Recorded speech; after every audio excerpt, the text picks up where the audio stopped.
All right, Chapter 2, Transplantations and Borderlands. In this chapter, we are going to look at the very first English colonies. In fact, we're going to look at their colonizing efforts before they make their way over to the New World, and then as they begin their first colonies in what will become the United States. So, broad themes of this chapter, we are going to take a brief look at the English colonizing history. We're going to speak about the differences between the first English colonies, specifically the differences between the colonies of New England and the colonies further south in Chesapeake Bay. And then last but certainly not least, we are going to speak about the effect of the Glorious Revolution, which was a political event in England that had pretty serious ramifications over here in the New World. So the English colonizing history, New England as opposed to Chesapeake Bay, and the effect of the Glorious Revolution. So let's look at the early English colonies. Now, as I mentioned last chapter, empire building in the New World was part of the consolidation of power in Europe. As these new countries, such as Spain, began to assert themselves on the world stage, they wanted to prove how powerful they were. This was a side effect of nationalism, right? You want to prove how great the Spanish nation is by planting your flag all over the world. Well, the problem with that for England is that England in the 1500s is not a great power. England is at best a second-rate country.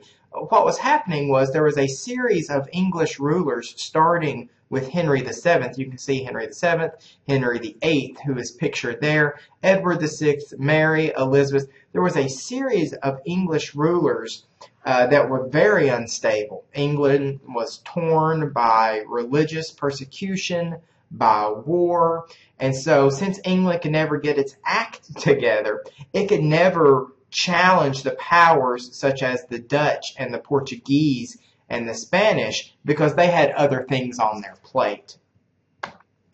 So before the English even thought about the Americas, they focused closer to home, specifically the island of Ireland. Now, the kings of England had pretty much since day one laid claim to Ireland, even if the Irish might have had something to say about that. One of the main reasons at this point in time, as we move into the 1500s, that England wanted to assert its power over Ireland is because the Irish were mostly a Catholic population. By this point in time, England, beginning with Henry VIII, England is a Protestant nation. Protestantism and Catholicism, this conflict between them plays a huge role in strife in Europe as a whole, but specifically in England, it's going to be a pretty big deal. So this kind of gives them their justification. We are a Protestant nation, they are a Catholic nation, so we are going to take over Ireland. And as we will see, Ireland is basically a test run for what will happen in North America. The same tactics they use in Ireland, such as military conquest, the slaughter of civilians, seizure of land, and introduction of English economic practices, the same things they learn, those lessons they learn in Ireland, they're also going to put to use in North America. Now, the English model of colonization will be markedly different from the Spanish one. As the Spaniards conquered the Native Americans of Central and South America, they will rule over them. They will subject them to their laws, and slowly but surely they will fold them into their society, either by converting them over to Catholicism, by intermarriage and mixing their families together. Slowly but surely, the Native Americans of Central and South America will become part of the Spanish colonies. The English wanted none of that. They have no interest in assimilation. Assimilation is the folding of one group into another. The English have no interest whatsoever in assimilation. They don't want to rule over the Irish. They don't want to subject the Irish to their laws. They don't want to marry the Irish and convert them over to their culture. They want rigid separation. They want to put up a wall between the English and the Irish. And they will do the exact same thing between the English and the Native Americans in the New World. Now, as I mentioned, not until the rule of Elizabeth I do the English even become interested in North America. And the reason for that is they're very scared of Spain. Spain is one of their arch rivals. They're much more powerful than England. They have a much more powerful navy. They have a large head start in the New World. And so the English were not ready to challenge the Spanish for control of the New World until 1588. England, as a Protestant nation, and Spain, as a Catholic nation, have long been at war with one another. And in 1588, Spain decides to invade England, get rid of the Protestant ruler, and bring England back into the Catholic fold. So they assemble the world's largest navy, and they decide to go over and invade England. This navy is known as the Spanish Armada. And before they can even get started, the Spanish Armada is wrecked by a storm. And so the English see this as divine intervention, that God has taken an interest in worldly affairs and sent this storm to destroy the Spanish Armada. And now that the military might of Spain is broken, and really this is the beginning of the downfall of the Spanish Empire, now that the military back of Spain is broken, that creates an opening for the English to exploit. And so Elizabeth I is going to take this opportunity to begin the first English colonies in the New World. She grants a charter. A charter is an official government document granting permission for something. Elizabeth is going to grant a charter to Sir Walter Raleigh. Walter Raleigh played a very large part in the colonization of Ireland. He was a personal favorite of Elizabeth I. And so she granted him special permission to go over to North America and begin a colony. He did so at Roanoke. So he comes over to the New World, he establishes his colony at Roanoke, and then he goes back to England to gather more supplies. And he was expected to be gone something like a few months to maybe a year. And as it turns out, he gets back to England. He gets involved in political intrigue.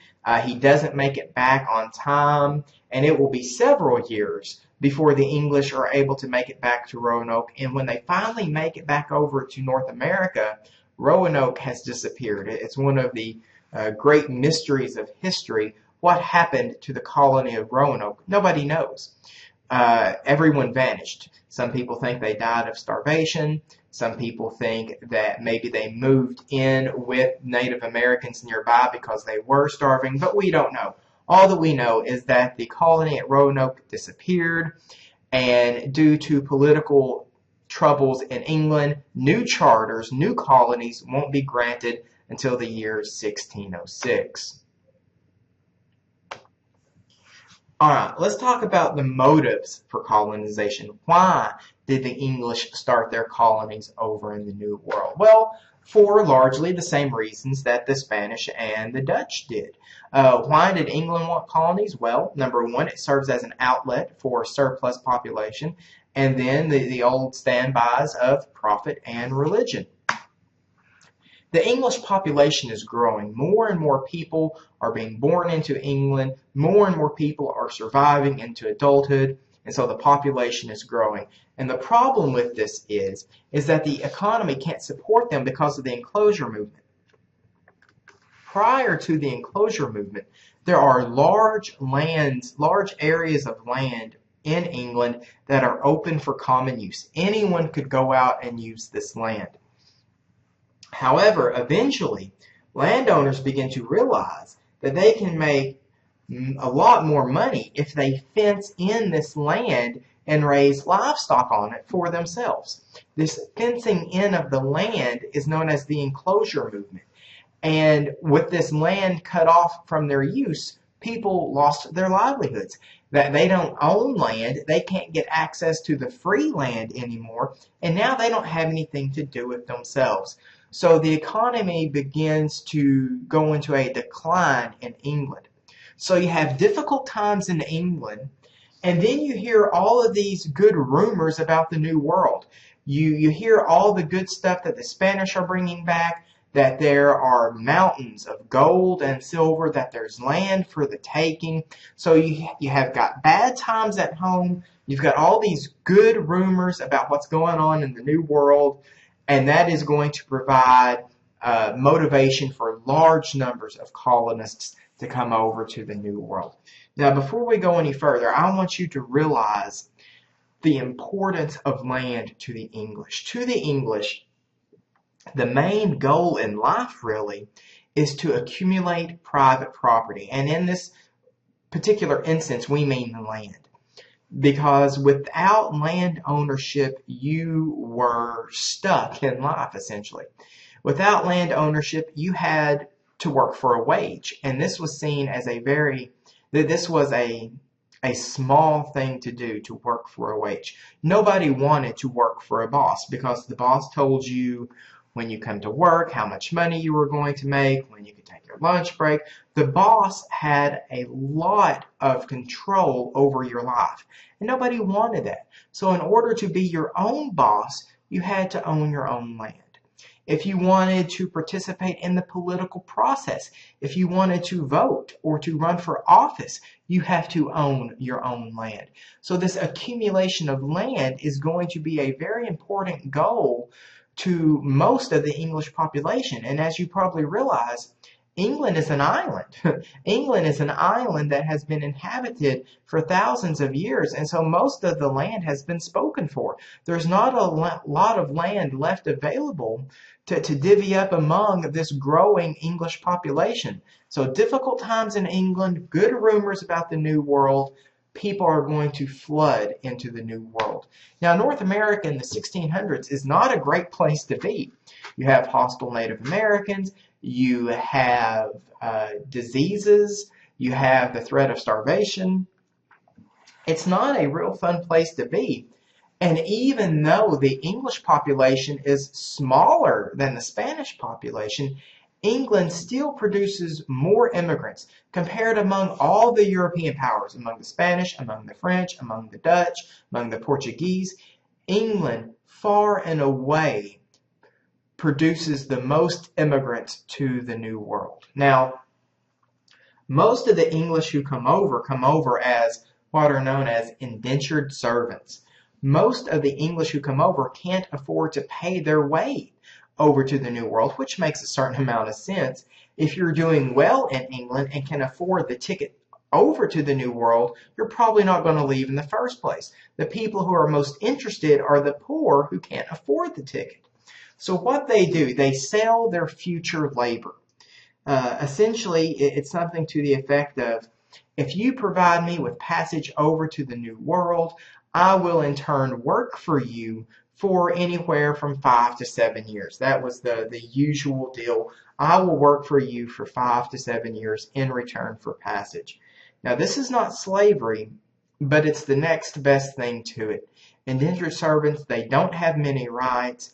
Their debt can be bought and sold, so they could be moved around against their wishes. And once they made it over to the New World, the living conditions in the New World, the life expectancy of a new immigrant was somewhere between 5 and 7 years. So a lot of these indentured servants, they make it over to the New World only to die just as they finish paying off their debt. And once they paid off their debt, they were essentially homeless. A lot of these agreements said, once I work for you for 5 to 7 years, you will provide me with some land and some money to start my new life.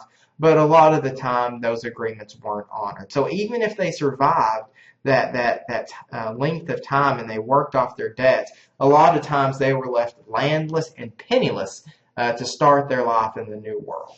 Okay. England also wants profit. In addition to getting rid of the surplus population, they also want profit. They see the literal boatloads of gold and silver that Spain is raking in from the New World, and they want that for themselves. However, as they came to realize, the plentiful gold and silver of South and Central America is not in North America. We don't have large deposits of gold and silver, at least not that have been discovered at that point in time. And so England is going to have to try a different tactic. The English Empire is not going to be based on gold. It's going to be based on mercantilism. And we mentioned mercantilism in the last chapter. It's this idea that the power, the strength of your country is based on wealth. Wealth is gold. And since there's only so much gold in the world, you wanted to get as much of it for yourself as possible. And we'll talk more about mercantilism later on in this chapter, but just keep that in mind. Their empire will be based on trade, not gold. And lastly, piety, religion. England is a Protestant country. Catholic Spain, Catholic France are mortal enemies of Protestant England. And so they want to spread their flavor of Christianity to combat the spread of Catholicism. And as we spoke about Bartolome de las Casas last chapter, as the stories of Spanish brutality began to trickle back in from the New World, that was another justification for the English, who said they were going to free the people from tyrannical Spain. Okay. So let's talk about these specific American colonies.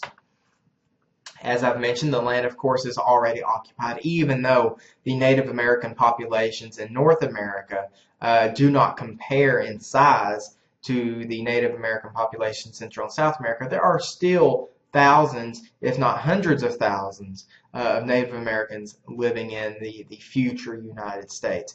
But again, the English don't see themselves as conquerors. They don't want control over the people. They only want the land. And they are willing, through any means necessary, to gain control of this land, whether it's tricking the Native Americans into trade agreements, whether it's forcibly pushing them off of the land. The English settlers don't care. They're land hungry. They want as much land as they can accumulate, and they're going to take it by any way they can. And occasionally, colonial authorities do try to hold in this expansion, but they're not going to have a whole lot of luck. The English are very, very hungry for land. And at first, the Indians are going to welcome the English. They're willing to teach them and trade with them. But as time goes on and the Indians begin to see the writing on the wall, that is going to change. The English are going to have a huge impact on Indian culture. And as the Native Americans literally begin to lose their way of life, as English practices and English goods and English culture begins to intrude on their way of life, slowly but surely they are going to resist more and more. All right, the first English colony in the New World, the first permanent English colony, the first surviving English colony, is going to be the colony of Jamestown. 1606, King James I of England will issue charters to two companies, London and Plymouth Company. We'll talk about Plymouth in a minute. But London is going to take the early lead. They're going to settle a colony on the Chesapeake Bay, which, as it turns out, is not a smart idea. It is a horrible location. It is essentially a swamp. If you know anything about swamps, number one, it's very hard to grow crops there. Number two, they're breeding grounds for disease. So they chose a very poor location to begin the initial colony. As you can see here, Chesapeake Bay, located in what is modern-day Virginia. Now, the first English colonies, the first English colonists, they come over expecting to find what the Spanish had found. They came over expecting to find these huge Native American cities that were wealthy on silver and gold. So these early English colonists, they did not come over to create a permanent lasting colony. They came over, the idea was you come over for a few months, you make your fame and fortune, you get the gold, and then you go back to England to live out your life as a wealthy person. That was the idea. It was essentially a get-rich-quick scheme. Come over to the New World, you make a quick buck, then you go back to England to retire in luxury. So the first English colonists, They came over looking for gold and silver, and that's what they spend all their time doing. They don't build shelters. They don't plant crops. They don't provide for a permanent colony, a sustaining colony. And as a result of that, most of them died. Around half the settlers died that first year. Now, more settlers do arrive from England, but still the colony is going to struggle. And as a matter of fact, at one point in time, they all pack up and decide to head home. And on their way out, they do meet more settlers coming in, and so they all decide to stick around for a little bit longer. But that's the problem. People are spending all their time looking for gold and silver, and they're not bothering to provide themselves with the things they need to live. And so the colony is failing. People are dying left and right, and it's not only until the intervention of John Smith that the colony is saved. And yes, I know, Hollywood lies. Disney told us that John Smith was a young, blue-eyed, blue-haired, blonde-haired, handsome devil. Pocahontas fell in love with him. We all know the story. Turns out not so much. John Smith was a seasoned, even grizzled, older explorer who came into Jamestown and put the colony under military discipline. Essentially, his rules were, if you didn't work, you didn't eat. And so people began to turn away from the idea of getting rich quick, and instead they did begin to build a permanent colony. Now, eventually the Virginia Company, which is the same thing as the London Company, they just changed their name after Elizabeth I became queen. Eventually the Virginia Company realized there are no riches to be found. There's not gold and silver in North America like there is in Central and South America. And so if it's going to survive, it's going to have to attract more settlers. And so they begin to change the practices. If you come over, you get more land. They make it more attractive for settlers to come over to the New World. Now, one of the issues they have to deal with are Native Americans. There are tens of thousands of Native Americans living nearby, known as the Powhatan. Now, this was the name of the tribe, the Powhatan. It's also the name they gave their leader, Chief Powhatan, who, of course, was the father of Pocahontas. Now, Pocahontas and John Smith probably did know one another. Maybe she did serve as a go-between, but they certainly did not fall in love like the popular story would have you believe. Okay, fine. The Virginia Company realizes that Jamestown is going to have to change its act if it wants to survive. Well, unfortunately for the Virginia Company, they are never able to turn a profit. And in 1624, after nearly 2 decades of running this colony, they call it quits. They surrender its charter. They say, as a company, we're not turning a profit, and so we're giving the colony back to the king. We don't want it anymore. We can't run it anymore. The colony is still there. It's just it's no longer run by this private company. It's going to be run by the crown. And because the crown is busy with other stuff, the crown is busy with events that's going on in England, the crown is pretty much going to leave the colony to do what it wants. The colony is going to be run by the colonists, and the crown doesn't take a lot of interest in it, to be honest, until the colony begins to expand. What happens is the colonists realize they're not going to make their fortune off of gold and silver. It's going to be made off of tobacco. Tobacco is going to be the first cash crop of the colonies. It's not something that's grown for sustenance. It's not grown because you need it to live. You're not growing food to eat.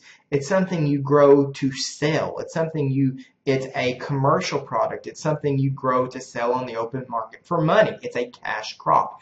And tobacco is going to be a huge success. It's a native plant to North America. The Europeans had never been introduced to tobacco before. And it will become an overnight sensation. And as a result of this, society in the southern colonies will resemble society in England. And what happens is this. Tobacco is a very land-intensive crop. You need large amounts of land to grow tobacco. And so these southern farms will become large landowner farms. And because these farms are so large, they're spaced out. They're relatively isolated. More often than not, these farms are located next to rivers. Rivers are the only way to move your crops to market. There are no roads during this point in time. And so English society is dominated by large landowners, these aristocrats. And that's essentially what happens in the South, is that you have large landowners who live on relatively isolated farms. And of course, these farms will eventually become known as plantations. These relatively isolated farms that are surrounded by large fields. And eventually, Southern society will be ran by these large landowners, these plantation owners. And that form of society is very, very similar to what's going on in England at this time. And in fact, Southern society is very similar to English society. Okay. Another American colony in the South was Maryland. Now, Maryland was a little bit different. It was a proprietary colony. It was not given over to a company. It was not run by the crown. It was given over to a single person, Lord Cecilius Calvert, the first Lord Baltimore. Now, Calvert was a Catholic. And of course, as I've mentioned, Catholics were not welcome in England at this point in time. They were persecuted. And so he envisioned Maryland. Queen Mary was a famous Catholic English queen. Maryland would become a safe haven for Catholics. Catholics weren't welcome in England. They could move over to the New World and make their life in this Catholic colony. But that doesn't really work out. As it turns out, there aren't as many English Catholics as he thought, at least ones who were willing to move over to the New World. And so in order for his colony to succeed, he eventually does have to accept all religious groups, not just English Catholics. All right, let's talk about New England for a few minutes. As I mentioned, in the South, societies were dominated by small aristocrats. In the Northeast, it's different. New England is going to be settled by a group of people known as the Puritans. Now, the Puritans are a group within the Church of England. And they've got problems with the Church of England. What they think happened, the Puritans feel that when the Church of England broke away from the Catholic Church, it was still too close to the Catholic Church. Even though the Church of England is a Protestant church, it's not a Catholic church, they felt that it's still too close. So they wanted to purify the Church of England and move it even further away from the Catholic Church. They were not widely accepted in England. They were persecuted by mainstream society. And so they were looking to move away from England and set up their own separatist society. So they were unhappy with the Protestant Reformation in England. The Pilgrims were one of these Puritan groups. And of course, we're all taught that the famous line is that the Pilgrims came over to the New World in search of freedom of religion. And to a certain extent, that is true. But what I want you guys to realize is that what they would have considered freedom of religion and what we consider freedom of religion today are two completely different things. To them, true freedom of religion is the freedom to worship the right way, that is, the Puritan way. Today, I think most people would agree that freedom of religion is the freedom to practice whatever religion is you want. And the Puritans did not agree with that. They would have said true freedom is the opportunity to worship the right way, the Puritan way, the subjection to the correct, lawful authority, not any which way you want it. Okay, the first separatists were the Pilgrims, of course. They came over on the Mayflower. They were actually supposed to land much further south, but they were blown off course and they sort of crash landed on Plymouth Rock. And so their charter, the document they had, was no longer good because the charter said once you arrive at this southern location, and they weren't at the southern location anymore. So before they even stepped off the boat, and that's what this picture is a record of, they drew up a new form of government. It's known as the Mayflower Compact. Now, it's certainly not anything like the Articles of Confederation or the Constitution. It's not nearly that detailed. It's just a loose framework of government. But the Mayflower Compact is distinctive because it is the first framework of government that was developed entirely in the New World. It wasn't created in Europe and brought over to the New World. It was created from day one in the New World. And that's the first time this has ever happened. We spoke about the Spanish colonies. The Spanish colonies didn't have any independence. They were ran completely from the country of Spain. Jamestown was a royal colony. It was run by the crown. It didn't have any independence. The Mayflower Compact is the first framework of government that is created in the New World. And as we all know, the Pilgrims also face difficulties when they first land here. The only way they are able to survive is through the help of Native Americans, most famously Squanto, right? Squanto was a Native American who had spent some time as a slave in Europe. He happened to know the English language, and so he was a go-between the Pilgrims and the Indians.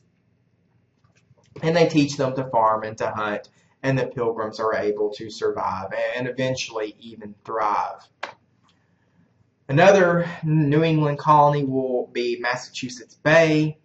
And in contrast to the Spanish and in contrast to the more southern colonies, New England colonists, mostly they moved over as family units.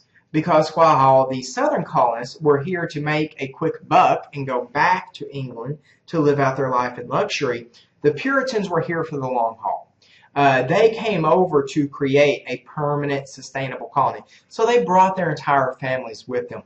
And compared to the more southern colonies, they are older, they're more established, they're more prosperous. Life, by and large, is easier in the Northeast. The climate is better, there's less disease, the people are better prepared.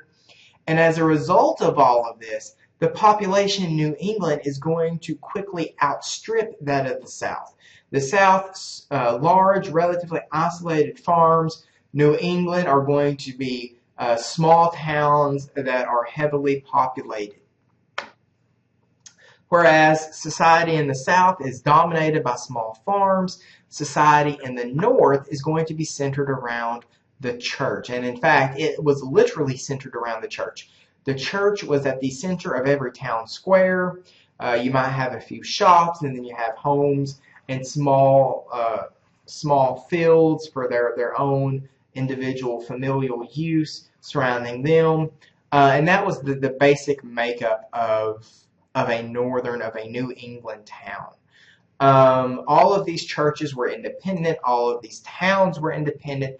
Most of these officials are elected. However, it's not truly an equal society. Really, only the males have power. Church and state are closely tied together. For example, everyone is forced to pay taxes, and a portion of those taxes go to the church. People were thrown in jail for breaking church law. For example, church attendance was mandatory. If you did not attend church, you could be fined or even thrown in jail. In many ways, it was much more of a theocracy, that is, a government run by the church, than it was a democracy, a government run by the people. And only certain families had power in church. The church made all the important decisions for the town. Only males of certain families within that church got to make decisions. So it was by no means a truly free and open society. society is very strongly conformist. You are expected to act a certain way in these New England towns. You're expected to treat people a certain way. You're expected to take certain jobs, and you're expected to get married and have children and go to church every week. You are expected to fit into these sort of cookie cutter molds. So society as a whole is very strongly conformist, but you do have people who break that mold, such as Roger Williams, who believed in what we would think of today as true freedom of religion. Not only Puritans, but Catholics, but Jews. Roger Williams believed that you should be able to worship however you wish. As you might imagine, he was not accepted by mainstream New England society, and eventually he left to start his own colony, which was the colony of Rhode Island. And of course, that eventually is going to become one of the first states. And Hutchinson was a religious leader, and as you might imagine, a female religious leader was not welcomed in this society because males did dominate, and eventually she is going to leave and join the colony of Connecticut. Okay, fine. Indians are less of a threat in New England simply because there are fewer of them. The Native American populations in the north were smaller than those of the south, so there wasn't as much room for tension. As I mentioned, the Native Americans were very helpful to the New England colonists, so they tried to get along. However, tensions will eventually rise, and there will eventually be violence. The Pequot War, King Philip's War, it takes longer, and the violence isn't as widespread as it is in the South, but still there are hostilities between the English colonists and the Native Americans. The colony of Carolina, another southern colony, it actually begins as a barrier to Spain. Remember that Florida, Spanish Florida, is still a thing. The Spanish are still in Florida, and the English viewed them as a threat, and so they put the colony of Carolina there to sort of block the advance of the Spanish northward from Florida. New Amsterdam, we already mentioned. It was captured from the Dutch and renamed to New York. The colony of Georgia was founded by James Oglethorpe. And actually, it began, the original intention for Georgia was that it was a penal colony, that they would ship their undesirables, their prisoners there, in much the same way that Australia was a penal colony of England. They shipped their undesirables to Australia. That was the original intention of Georgia, even if it doesn't exactly turn out that way. Pennsylvania is a really interesting idea founded by William Penn. William Penn was a member of the Society of Friends, the group of people better known as the Quakers. The Quakers are a religious group who held very different ideas than mainstream English society. For one thing, they were pacifists. They do not believe in fighting under any circumstances. Another thing is that they believe that women are the equals of men in the eyes of God. So they have some pretty different beliefs about religion and society, and they were persecuted by mainstream society. So much like Maryland was designed as a safe haven for Catholics, Pennsylvania was designed as a safe haven for Quakers. And of course, today Pennsylvania is still known for its large Quaker and Amish population even today. All right, let's talk about the Caribbean. The Caribbean is sort of a free-for-all battleground, not only between Spain and England, but France was there, the Dutch are still there.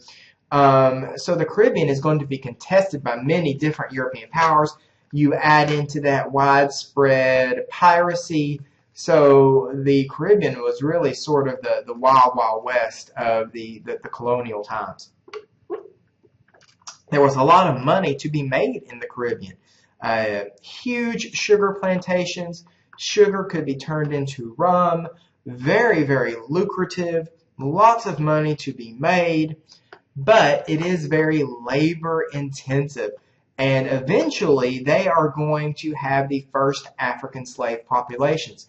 African slavery in the New World actually begins in places like Brazil and the Caribbean, and eventually it's going to make its way into North America.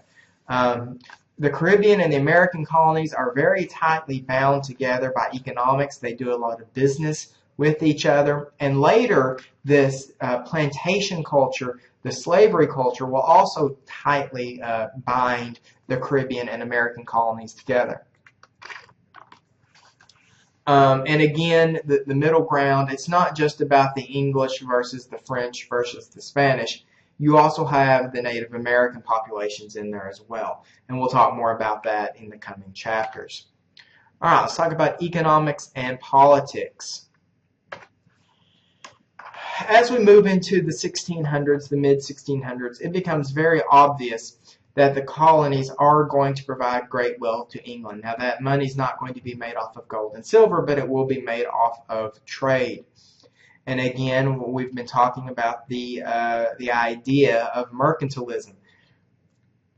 Power is based on gold. There's a finite amount of gold, and therefore get all the gold that you can.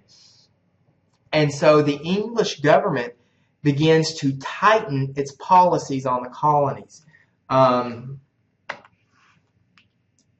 Mercantilism says that in order to maximize your wealth, the government should regulate the economy, because any money that goes out is bad.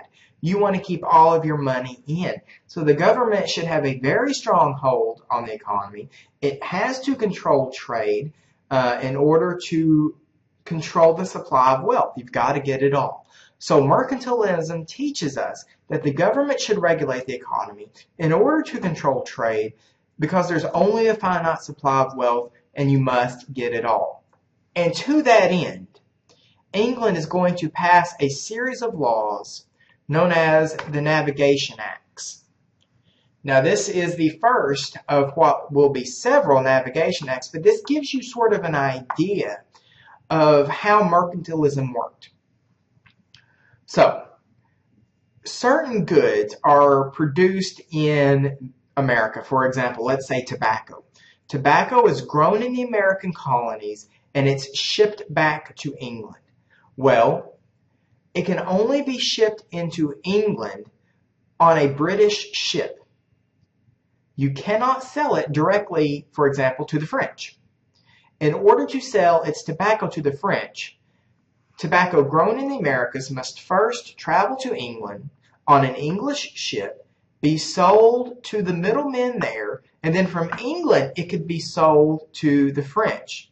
So you understand that they're making money hand over fist. They're making money on transport, they're making a profit when it's being sold in England, and they're making more profit when they sell it to the French.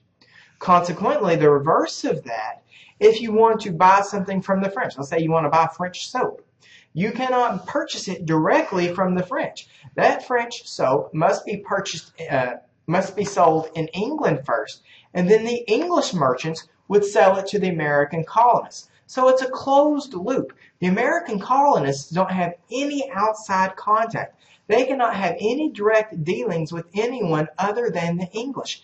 And that is a textbook example of mercantilism. You keep the loop closed, you keep all the money in-house, you make money on every stage of the journey, and that is how you increase your power. Mercantilism. So there is a trend for the English to slowly tighten their control over the American colonies. And as you might expect, the American colonists resented this. And to be fair, there was a lot of backdoor dealing going on. There's a lot of smuggling going on in the New World. Even though it's technically against the law, they're doing a lot of direct business with the French, especially in the Caribbean. But okay, according to the letter of the law, it's a closed-looped system based on the tenets of mercantilism. And that changes in 1688 with an event known as the Glorious Revolution. I'm going to have to take you back into a little English history here. Charles II and James II are two English kings that were responsible for tightening control over the colonies in order to control the wealth that they represented. A great example of this is the creation of what was known as the Dominion of New England. Now, the Dominion of New England only existed from 1686 to 1689, but what happened was the kings of England went into New England and they essentially dissolved all of the New England colonies and created one super colony, the Dominion of New England. And they did that in order to control it easier. They dissolved all of the independent colonies, they put them together in one super colony, and then gave them a royal governor so they could control them easier. Okay. Well, the other thing about Charles II and James II is that they were not well loved by the English population. A lot of people thought that Charles II, and especially James II, were secretly adherents to the Catholic faith. They didn't think they were Protestants, they thought they were Catholics, and they had very good reason to think that. So Charles II and James II, they were already on shaky ground after the English Civil War, which we didn't talk about, but that was another religious war. Charles II and James II were already on shaky ground. And in fact, the English Parliament, which is roughly the same as our Congress today, it's the latest legislative branch of government. The English Parliament went to James's daughter Mary, who was a Protestant, and said, look, your dad's not very popular, we don't like him, we don't like his policies, and so if you were to show up in England with an army, we would back you over your father. Now, Mary was married to William of Orange, who was a ruler in his own right. So they were a Protestant king and queen, and they agreed to do this. So they gathered up a small army. They arrived on the shores of England. Protestant Parliament declared their support for them. James II had one look at the army and ran away. William and Mary are crowned king and queen of England, and the rest is history. And this coup is known as the Glorious Revolution because not one drop of blood was shed, which is pretty remarkable, again, considering the English had just come through a civil war that was very destructive and bloody. So, the Glorious Revolution occurs in England. James II is out. William and Mary are in. And the reason why this is important for the colonies is that as a result of this, William and Mary begin to reverse those policies of tightening control. William and Mary allow the colonies essentially to do whatever they want. As long as they paid their taxes, as long as they didn't rise up in rebellion, as long as they were generating wealth, they left them to their own devices. And so the Glorious Revolution is an important event not only in England, but it's also important in the American colonies because it stopped that trend of tightening control and it allowed the colonists much more freedom.